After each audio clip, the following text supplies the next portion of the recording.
갑작스런 폭설로 예년보다 일찍 겨울이 찾아왔다.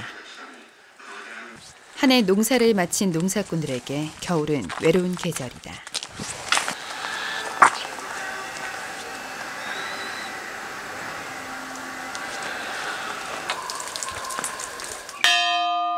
그러나 조용했던 농촌 마을도 오늘만큼은 사람들의 목소리로 활기가 넘친다.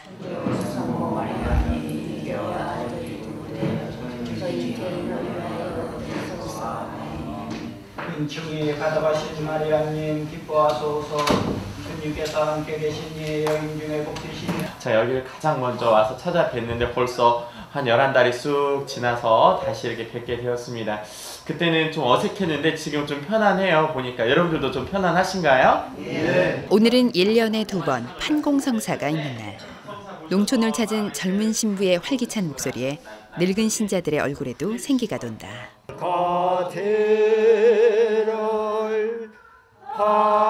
이들은 신앙을 지켜낸 선조들의 후손이다.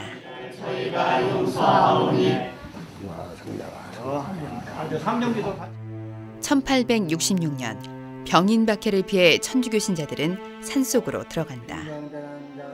신앙의 자유를 찾아 모여든 교인들은 하느님의 사랑으로 아름다운 신앙 공동체를 만들어간다.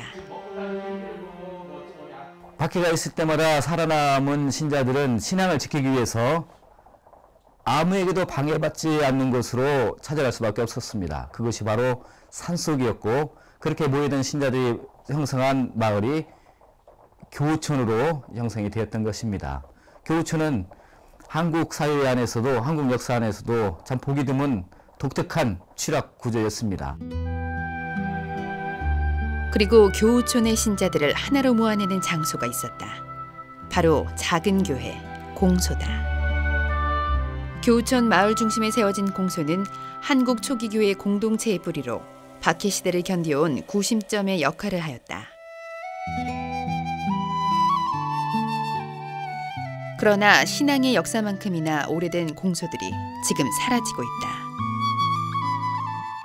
공소니까 그것은 다른 공소들의 사정과 비슷하게 젊은 사람들이 거의 다 빠져나갔고, 현실적으로 지금 신앙생활을 하는 가구 수는 약 한 15가구가 신앙생활하는, 거의 다가 이제 60, 70이 넘은 이제 어르신들. 공소의 어떤 활성화나 이런 부분들은 점점 그분들의 연세가 들어감에 따라서 공동체의 규모는 점점 작아져가고 있는 현실이에요. 네. 농촌의 수만큼이나 사라져가는 공소들, 그리고 신앙의 땅을 지켜내는 후손들. 이들의 삶과 터전에 관심을 기울여야 한다. 그곳에 신앙 공동체의 아름다운 뿌리가 있기 때문이다.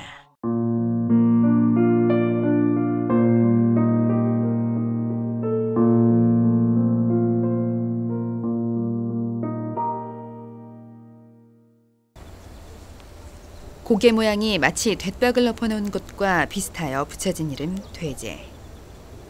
돼제가 위치한 전북 완주군 일대는 산과 골짜기가 많아 박해시대 당시 전국 각처에서 모여든 신자들로 교우촌이 형성돼 있었다.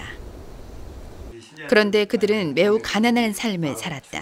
다 산에 이제 나무, 소나무 비어서 장저 짝에 해서 이제 차로 오면 차로 팔아가지고서 생명만 유지를 했지요. 장작으로 나무 이게 토비로 잘라서 도치로 이제 장작을 짜고 숯도 붓고 숯 숯꽃의 숯? 거기 가보면 왜 숯불 있지. 숯 그런 것도 구워서 팔고 예, 그것을 전부 지금 훈련소 있지요, 시분이. 어디? 제2훈련소, 논산훈련소 거기까지 지게로 짊어지고 가서 팔아서 국석 보리쌀이니 보리니 팔아다 그걸 갖다 하루거리라도 생명을 유지해놨고. 한국의 교우촌이 가지고 있는 특색은 그런 어려운 상황에서도 서로 함께 기도할 줄 알았다는 것, 기도함으로써 서로 신앙의 기쁨을 나눴다고 하는 사실이 특징적일 것이고, 그런 세속적으로 어려운 가운데서도, 물질적으로 어려운 가운데서도 어려운 사람들이 있으면 서로 도와줄 줄 알았다는 것. 근데 그 도움이라고 하는 것이 교우들에게만 도움을 주는 것이 아니고 실제로 외교인들에게도 그런 선행을 자주 베풀었다고 하는 사실을 역사를 통해서 알 수 있습니다. 이 천호성지 너머에 있는 낙숫골이라고 하는 곳에는 그런 천주교 신자를 기리는 공덕비가 세워져 있습니다. 그 공덕비는 천주교 신자 마을의 사람들이 세운 것이 아니고 외교인, 지금도 천주교 신자가 한 명도 없는 그런 동네인데 그분의 공덕비가 거기에 세워져 있습니다. 그런 것을 통해서 예전 교우촌들이 가지고 있었던 특색으로서는 정말 신자뿐만 아니라 모든 사람들에게 하느님의 사랑을 이렇게 전하려고 했던, 어려운 가운데서도 전하려고 했던 그 특징을 가지고 있지 않나 생각을 합니다. 가난하지만 자신의 것을 나눌 줄 알았던 교인들. 사람들의 마음은 절로 움직였고 교우촌의 수는 더욱더 늘어났다. 이제 그때 교우촌이 이제 발생이 되면서 점점 이제 확대가 돼가고, 그런 상황 속에서 1800년대 후반이 되면서 종교의 자유화가 되고, 이제 그 주교님이 보시기에 본당을 이쪽 아랫지방에 세우게 될 때에는 당연히 신자들이 많이 있는 곳, 삶의 터전을 가지고 있는 곳을 선택할 수밖에 없었겠죠. 그러다 보니까 그쪽 대제 그 지역이 가장 많은 신자들이 이렇게 교우촌을 형성하고 있던 곳의 중심이었다라고 판단을 하신 것 같아요. 그래서 거기에서 이제 본당 신문을 먼저 파견하게 되었고, 이제 거기서 이제 신자들과 함께 힘을 모아서 대제 성당을 짓게 되었어요. 1895년 드디어 대제 성당이 지어졌다. 이 지역의 사목 활동을 맡았던 비에모 신부는 미텔 주교에게 대제 성당과 관련하여 서신을 보냈다.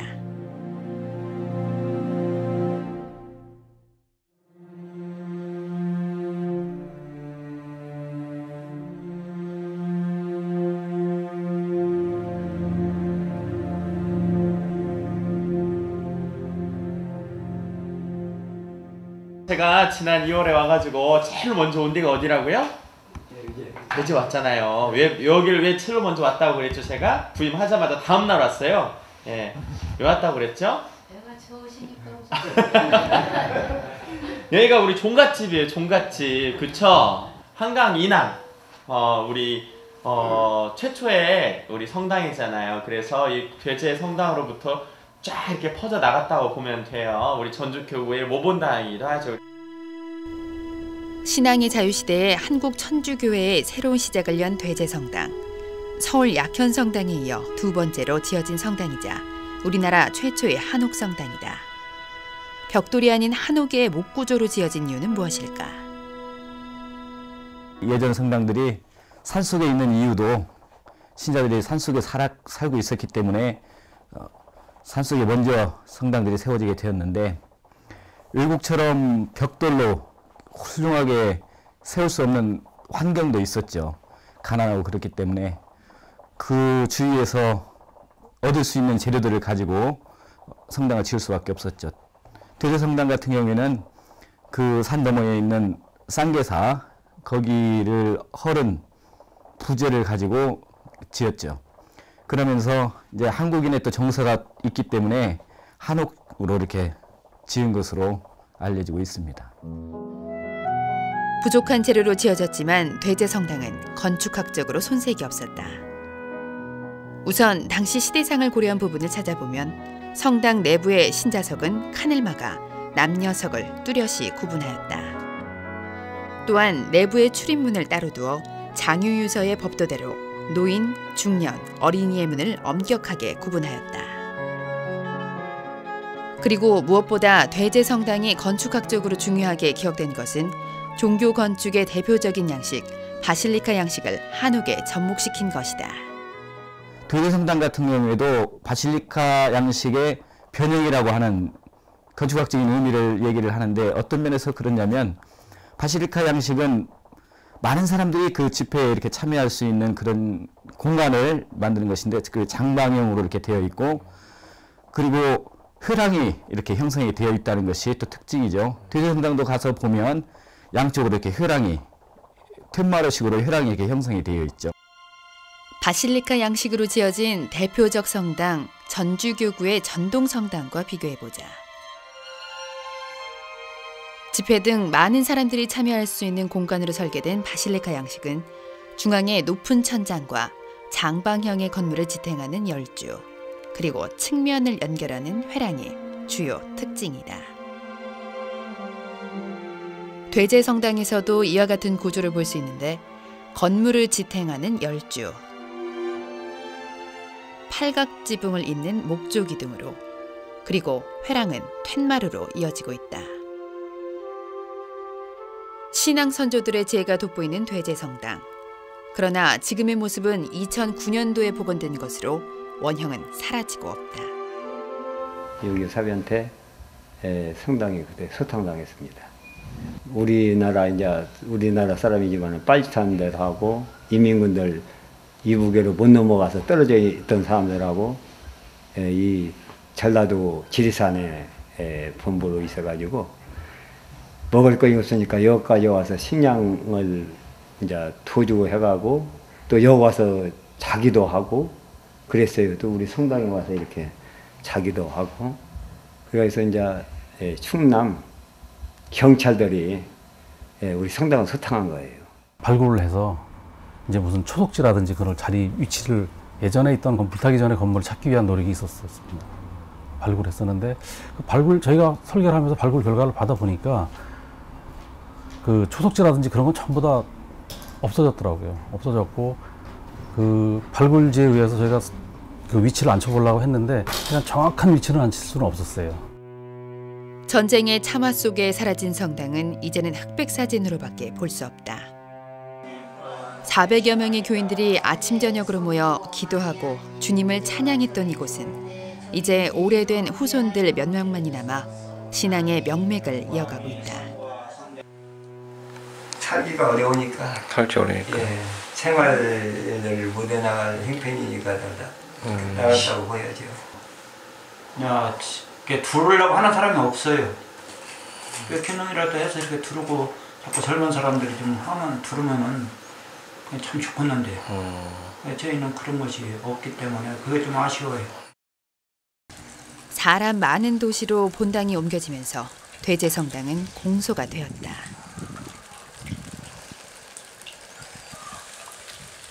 좀 슬프죠. 끝나고 나면 이제 함께 음식을 나누잖아요. 근데 음식을 준비하시는 분들도 대부분 다 거의 70이 넘으신 분들인데 그분들이 쭈그려 앉으셔가지고 이제 이것저것 만드시면서 아이고 이제는 힘에 부쳐서 못하겠어요 신부님. 제가 이걸 정말 새댁 때부터 했었는데 그러니까 40년 50년이죠. 이제는 너무 힘들어요. 이제 이런 말을 듣게 되면 이렇게 마음이 아파요. 그래서 준비하지 말으시라고 음식 안 먹어도 된다고 그냥 가면 된다고 그러면 또 펄쩍 뛰세요.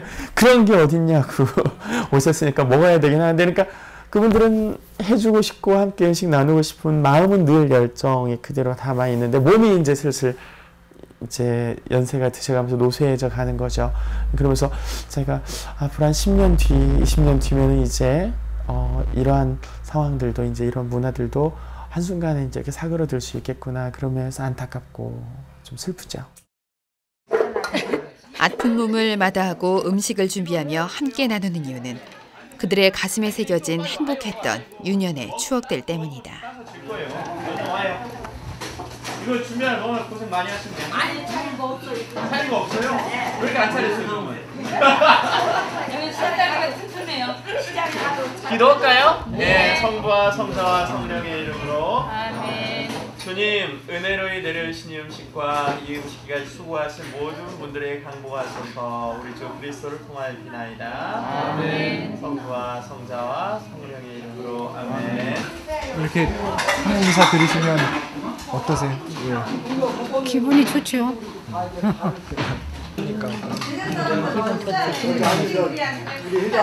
아이고 쑥 싫어라.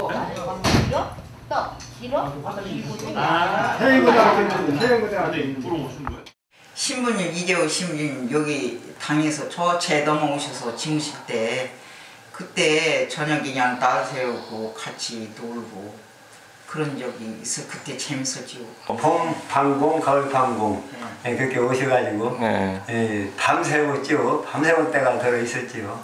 전에는 하루에 오셨다 하루 가신 게 아니고 이사 세대까지 내렸어. 이틀 밤을 기무시고 신부님께서 여기서 기무시고 그렇게 신자들하고 자유롭게 재미있게 이렇게 밤샘도 하다시피 하셨지요.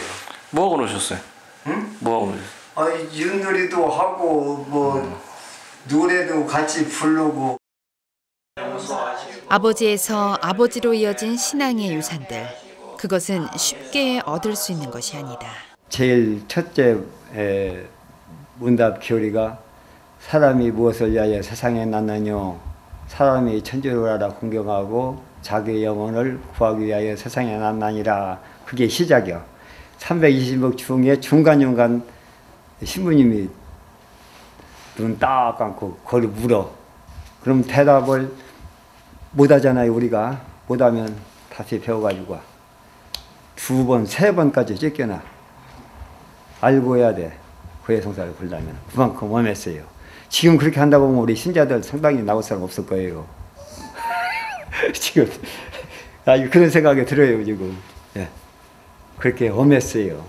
진짜 엄했어. 또 신부님 오시면은 지금 이렇게 인사하지.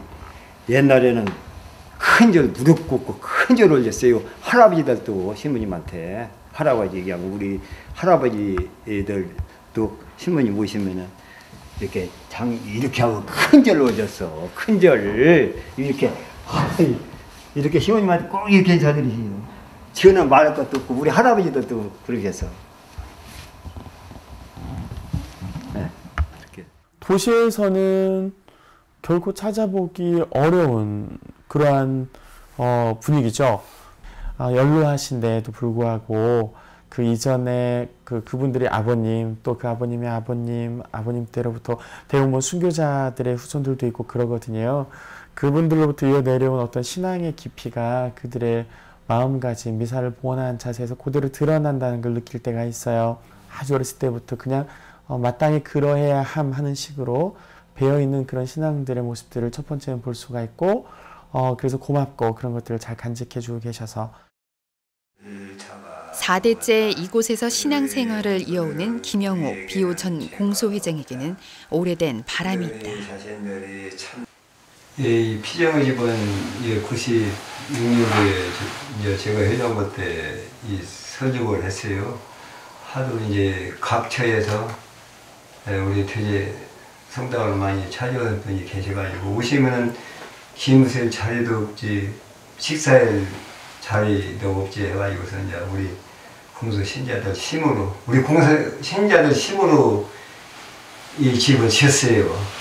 97년도에 청주 97년도에 집이 어려웠지요. 그때 이 집 질 때도.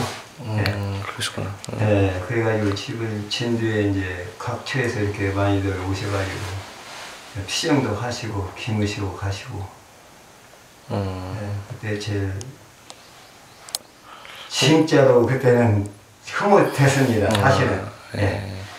오셨는데 기무시고 가실 때 제일 보기가 좋았어요. 바라는 것이 은퇴 신부님이나 수녀님이라도 좀 계셨으면 여기요? 계셨으면 그래도 오시는 손님들 이렇게 말씀도 해주시고 이렇게 하면은 더 홍보 활동이 될 걸 이렇게 알고 있고요. 저희들은 농사를 짓고 살기 때문에 여기 가서 지켜와 날마다 여기가 있을 수는 없잖아요. 100년쯤 전에 그때도 여기 공소가 있었잖아요. 그때 성당이었죠. 그때는 더 막혔겠죠. 그쵸? 그래요. 딱 하나였어요. 하느님에 대한 믿음. 또 사랑이라고 표현할 수도 있겠고요.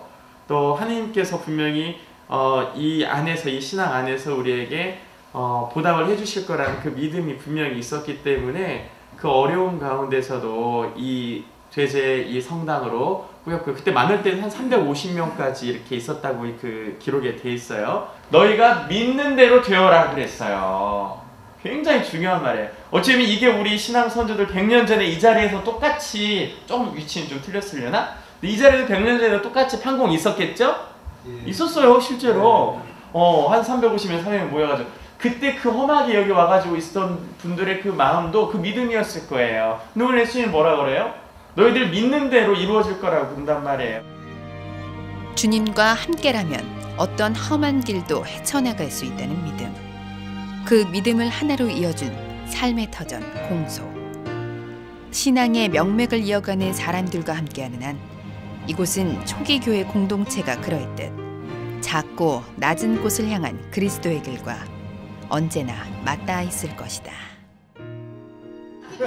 아니 한 잔만 허구하게 단연 들어봐요.